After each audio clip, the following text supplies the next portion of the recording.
What is up, guys? Eric here, Team Eccentric, and as I stated in the combo tutorial, I'm going to bring you guys a little bit of hero content and hopefully some other content soon. I got some DDD, duels coming, and I'm working on the Clown Crew Mitsurugi deck as well. There's a lot of different decks that I'm working on, and this time I hope to actually bring them to you.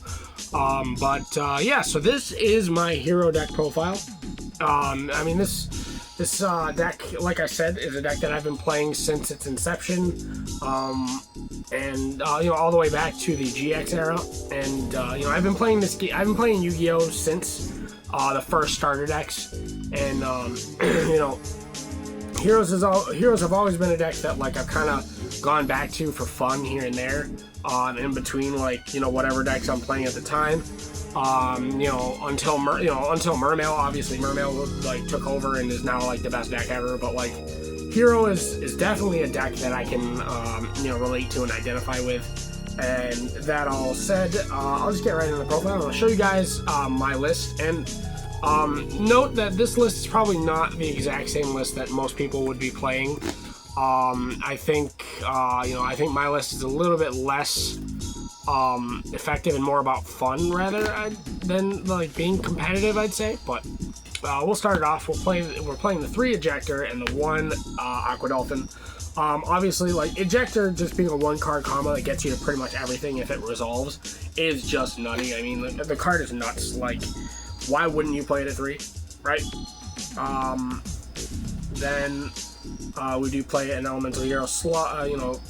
Little slot here. We got 3 Stratos, obviously. We got 1 Neos.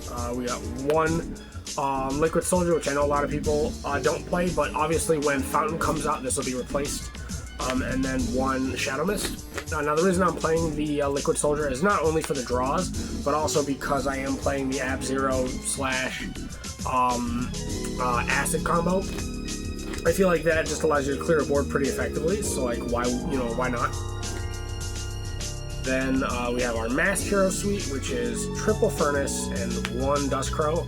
I know a lot of people actually will play 1 Furnace and 1 Dust Crow. Some people I've seen play 2 Furnace, 1 Dust Crow, but I want to see Furnace as soon as possible, because it's not only a way to get to your mass change or to your poly or whatever you need in whatever given scenario you're in, but also it is an extender effectively, where if you fuse into a non-fire attribute hero monster from your if you fuse or summon, actually you don't even have to technically fusion summon. If you this can come back from your graveyard, which makes it another extender. It's also another level 5 or higher hero, which allows you to get into the DPE a lot easier. And then Dust Crow just allows you to obviously get to the Furnace. So pretty good. Then for the Vision Heroes, we play 2 Vion, 1 Ferris, and 1 Increase. It's funny seeing 1 Ferris in the deck, because Ferris was always the main starter that you wanted to see before the new support. But it is kind of you don't want to see multiples of it, so it's definitely a card you want to play at 1, because it is very easily searchable.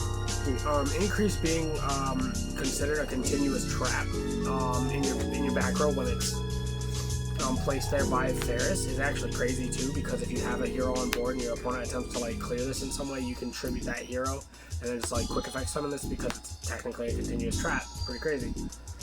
And then obviously Vion sends any hero you want from deck to grave, as well as searches for poly if you banish a hero, so that's pretty good. Then for the Destined Heroes, so we have triple Mally, obviously, 1 Plasma, 1 Denier. I think Plasma is pretty solid. I think Plasma is at the very least a way to apply pressure. If your opponent knows you're on hero, and you search the Plasma, they have to worry about playing into it. It's a card that can cause a lot of problems for a lot of decks. I think Plasma is strong. Next for the spells, triple A Hero Lives, obviously, and triple Fusion Destiny. These are kind of standard, I'd say. If you can always start with Hero Lives, it's a good feeling. And Fusion Destiny is a less optimal starter, but still pretty good. And then to pair with the Miracle Ejectors and the Aqua Dolphin, we have the Ian Shuffle. This card is actually kind of fucking nuts. This card is actually pretty crazy for the deck. We have one E emergency call to get to things that we want to get to. Which, I mean, the deck all accesses, like, every card in this deck accesses other cards.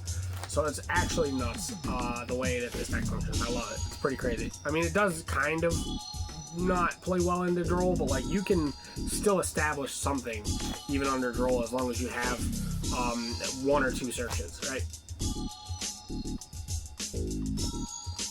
Next, we play one Poly, one Fusion Substitute. So this actually technically counts as a second Poly, but it only fuses monsters on your field that you control. The reason why I play it is because if you open this and you like fuse away two heroes, and you know, let's say you get to an Ejector or you get to a Stratos, you can fuse away two heroes that you control, and then if a fusion monster sent to the graveyard, you can like banish this and draw one, so that, like, you know, it kind of cycles you through your deck a little quicker. Then we are playing one Miracle Fusion and one Match Change.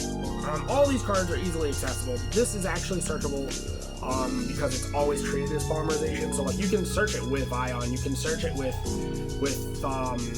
you know, whatever. You can search it with Furnace. Like it's always treated as polymerization. So that's actually like crazy because it, you know, allows you to cycle a fusion monster back, or it allows you to get a draw off of a fusion monster leaving the field. And then last but not least, for the actual engine, we have one Favorite Contact. The card is nuts. It actually did, in testing, like with TJ, it actually saved me on it in a game where I was able to, like, I bricked, I bricked with Favorite Contact. I drew Neos, and, I think I drew Neos and Mally. And I was like, okay, well, there's one play I can do, and this could potentially save me the game. So I set the Favorite Contact, and then flipped it and shuffled the Neos and the Mally back into my deck to summon DPE, and it actually did manage to allow me to survive and play kind of crazily into you know, a really bricky turn. It was kind of funny. Then for non-engine, so we got triple Fua, triple Ash, triple Droll. So it's like not a lot of hand traps, but it's a lot more hand traps than heroes used to generally play. I mean, it works for the deck. You know, you have to kind of test it and see what you prefer in the hero lineup, and you know, kind of like adjust your ratios according to your play style. But like that's how I'm playing the deck, and it seems to work. And if you note, I am taking some inspiration here from Carlos Talamantes. He has a great hero channel. It's like he plays, I'm pretty sure he plays mostly heroes. Like his channel is dedicated to heroes in a way, in kind of a similar way to mine being dedicated to Mermail. And he's really good with the deck. I definitely recommend checking out his channel as well. So I'll try and leave a link in the description below, but if you guys can check out his channel, that'd be really, you know, check him out. He definitely knows what he's talking about with this deck. You know, don't take my word for it. I just play the deck for fun, but he knows the competitive ins and outs of the hero deck, right? So now we're getting into the extra deck. So we're playing double Cross Crusader. The reason why we play two is because sometimes you know, you need a second one to kind of extend further into your into turn 3. Or sometimes you get your first one does get stopped, and if you can at least slow your opponent down enough to survive, you can make the second one and keep going.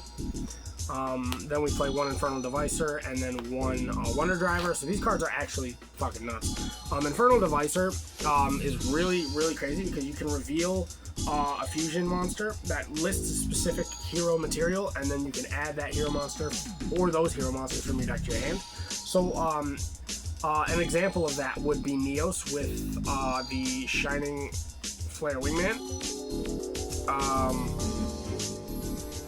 Yeah, so like you can add Neos from revealing this, but one of the cool things that like the card can do is I did test with Primite Hero for a little bit, and being able to add both Thunder Giant and Sparkman and use them as material for your Sunrise is absolutely crazy. Like that's such cool play in my opinion.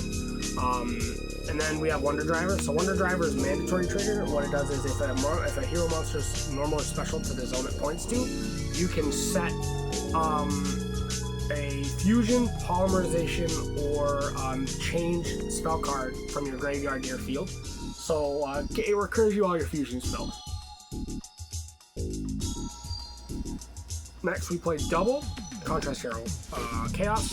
This card is the targeted negation that heroes now are finally able to effectively use and efficiently use, and I think the card is actually really good. It's always treated as an elemental hero card as well, so like you can Miracle Fusion into this, and that like does a lot in my opinion. Like that makes the card really solid. Then we play one Wake Up Your Elemental Hero. I think the card is still a good OTK button. And we play one, obviously the Shining Needle Swingman card is absolutely busted off of Favorite Contact. Then we play obviously the Infernal Rage. We play the Sunrise. Like I said, we play the Ab-Zero and Acid Package. Then we play the 1 DPE, the 1 Dark Claw, and then the 1 Voltic Thunder. The Thunder Giant Voltic Thunder. This card is actually kind of nuts. This card can both break a board as well as if you get nibbed, but you have Miracle Fusion already, and you have 2 elemental hero monsters with different attributes engraved. Like you can kind of like recover off of this card. This card is actually nuts. Like this card can really kind of reel a game in for you that you technically shouldn't have won, but like this card can win it for you outright pretty much. It's kind of crazy how good this card is. But yeah, I mean, this deck, like I said, is more of a fun deck. I will be bringing you guys some hero content at some point. I will film some duel videos, and we'll kind of see what the hero deck can do, against, either the meta or like, my friends' chosen decks. We'll just kind of, test with heroes and have some fun with it. I really do enjoy this deck. I really think this deck has a lot of cool capabilities with it. Being able to, break through boards, summon huge monsters, OTK very easily.